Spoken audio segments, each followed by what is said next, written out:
الرحمن الرحیم یکم ربیع الاول کے اعمال۔ یہ دن بھی بڑی فضیلتوں کا دن ہے، اس لیے کہ یہ دن وہ ہے کہ جب اللہ کے رسول جو ہے وہ شب ہجرت مولا علی کو بستر پر سلا کے چلے گئے تھے۔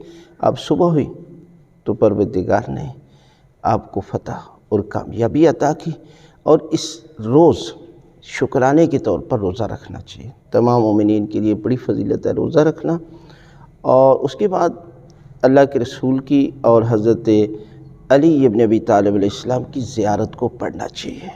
کم از کم ایک سلام ہی پیش کر لے، السلام علیکم یا امیر المومنین، یا السلام علیکم یا رسول اللہ، السلام علیکم یا حبیب اللہ، یعنی مکمل زیارت بھی اللہ کے رسول کی آپ پڑھ سکتے ہیں۔